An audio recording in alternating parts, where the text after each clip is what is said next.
igice cya gatandatu ku murongo w'umunani havuga ngo ariko Nowawe uhora aramushima. Jewe nitwa Iratabara Inesi, Zaburi 119 ku murongo wa 11 havuga ngo nabitse ijambo ryawe mu mutima wanje ngo noye kugucumurako. Jewe nitwa Irashikije Do Alliance, Zaburi 119 ku murongo wa 42 havuga ngo niho nzobona ico nishurunutse kuko nizigira ijambo ryawe. Jewe nitwa Narayibonye Pisera, Abaheburayo 13 ku murongo wa 6 havuga ngo nico gituma tuvuga dushitse ubwoba tutuhoraho niwe mutabazi wanje, sinzotinya none umuntu yoshobora kungira iki.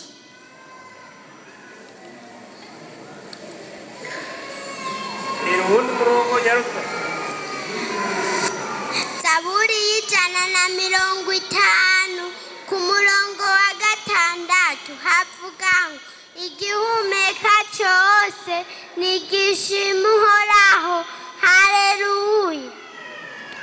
Itanguriro igice cya 45 ku murongo w'8 havuga ngo none rero si mwebwe mwandungitse ino n'Imana.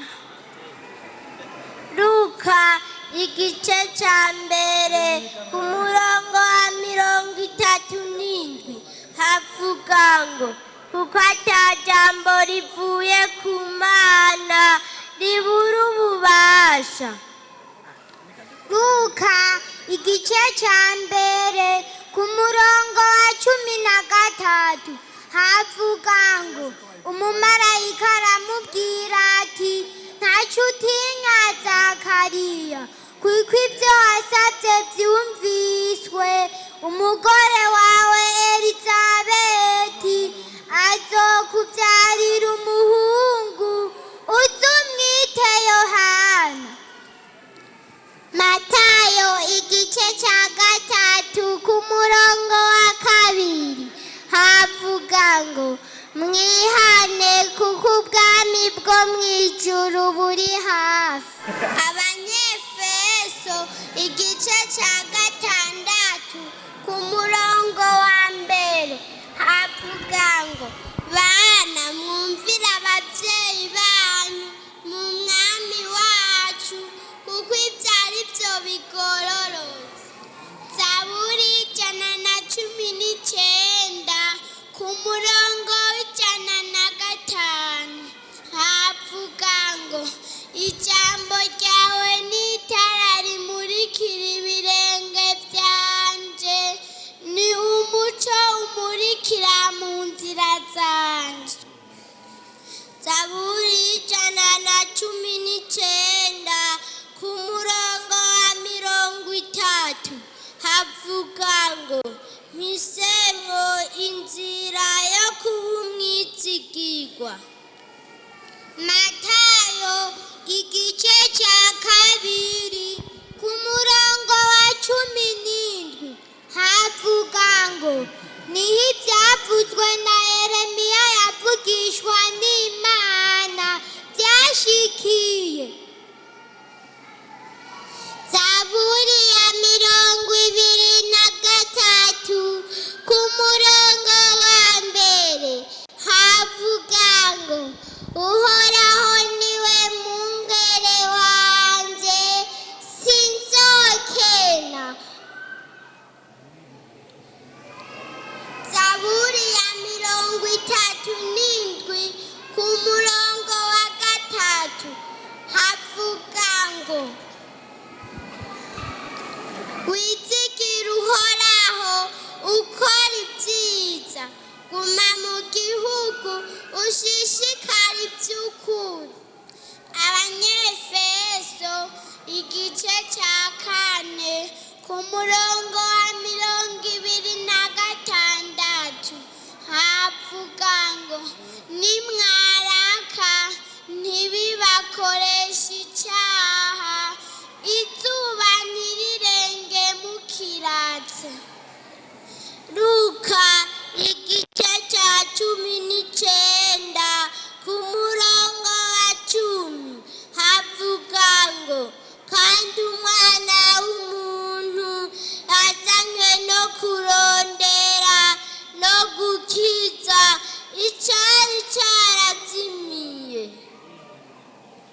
Yohana igice cya 5 ku murongo w'8 havuga ngo Yesu aramubwira ati va hasi wikorere ibirago byawe ugende.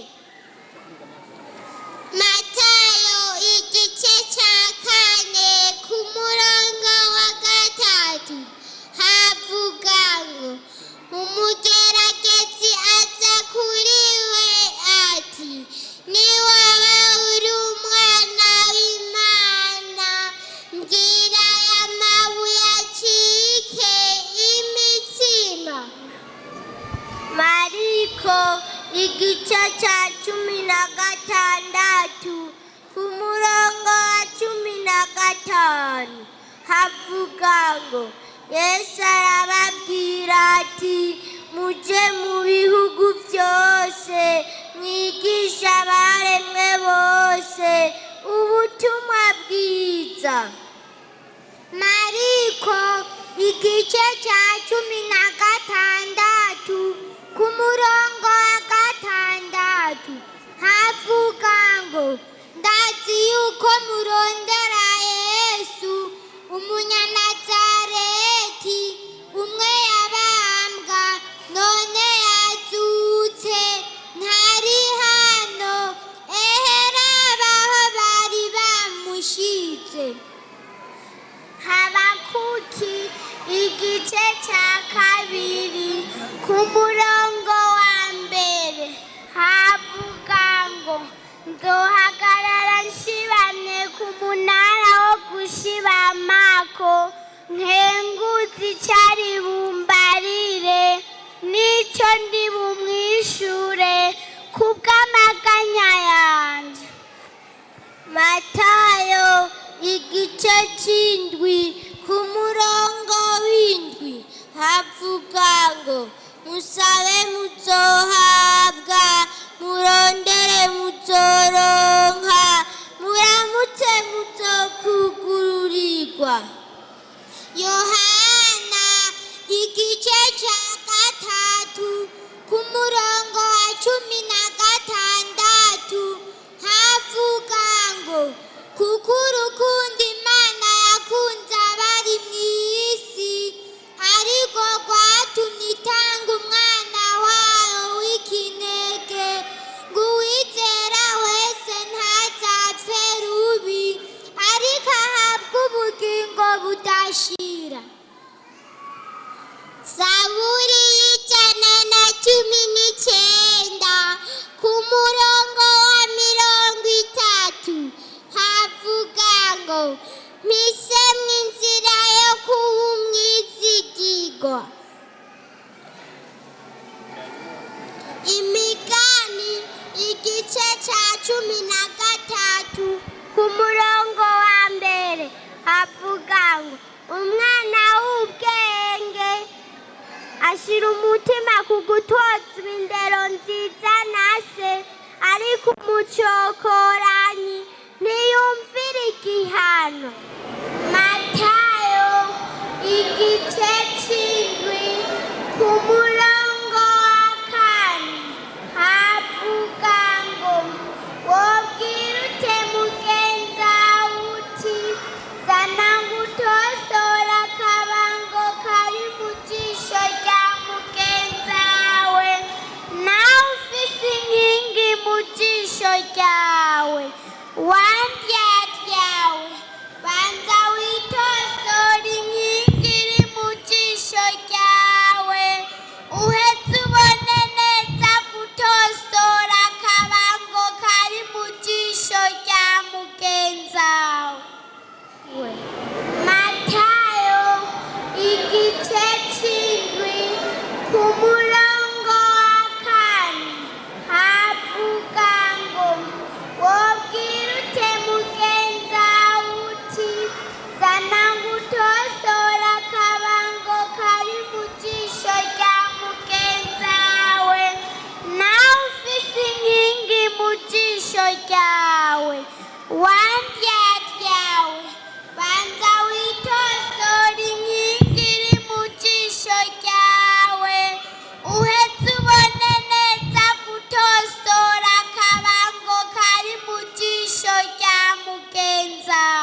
igice cya 11 ku murongo wa 35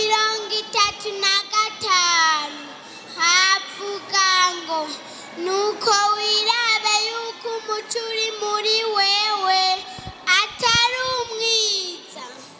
Luka igice cya 19 ku murongo wa 10 havuga ngo kandi umwana w'umuntu yazanywe no kurondera no gukiza icyari cyarazimiye.